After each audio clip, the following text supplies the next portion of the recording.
Bwana, karibu kutazama kile ambacho Yanga walikifanya kwa siku ya jana katika heka za hapa na pale katika kutafuta ubingwa. Tunaona walikichapa vizuri kabisa. Sasa hii ni Gift Online TV.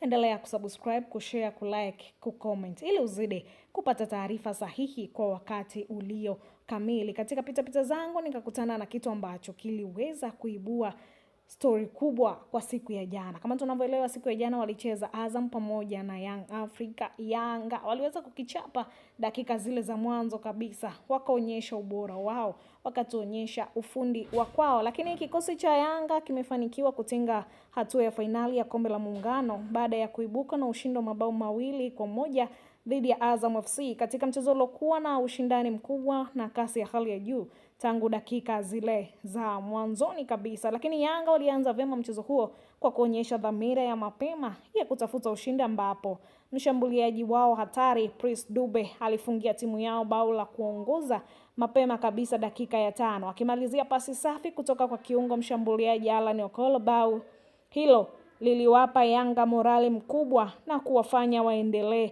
kusakama lango la wapinzani wao. Lakini kwa dakika ya 25 Yanga waliongeza bao la pili kupitia Max Nzingeli, ambaye alimalizia kazi nzuri iliyotengenezwa na Prince Dube aliyekuwa kwenye kiwango bora katika mchezo huo. Ushirikiano wao uliacha mabeki wa Azam FC wakihangaika kuzuia mashambulizi ya mara kwa mara kwa upande wa Yanga. Kipindi cha kwanza kilimalizika huku Yanga wakiongozwa kwa mabao 2-0, wakionekana kuwa na udhibiti mzuri wa mchezo na mipango yao ikifanya kazi kwa ufanisi mkubwa zidi Azam FC. Hata hivyo, Azam FC walirejea kwa nguvu kipindi cha pili, wakisaka bao la kurejea mchezoni, na juhudi zao zilizaa matunda dakika ya 77 baada ya kiungo Faisal Salim Faitoto kufunga bao lililowapa matumaini ya kuwasawazisha. Licha ya presha hiyo ya mwishoni, Yanga waliweza kulinda vizuri ushindi wao hadi mwisho wa mchezo. Kwa ushindi huo, Yanga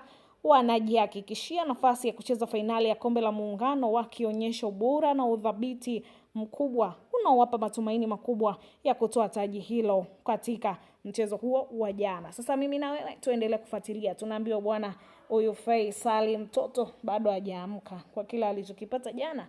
Mpaka sasa hivi kuna seka analolipitia katika usingizi wa kwako. Basi hii ni Gift Online TV. Endelea kusubscribe, kushare, kulike pamoja na kucomment uzidi kupata kila ambacho unastahili kwa wakati ulio sahihi. Baki na Gift Online TV.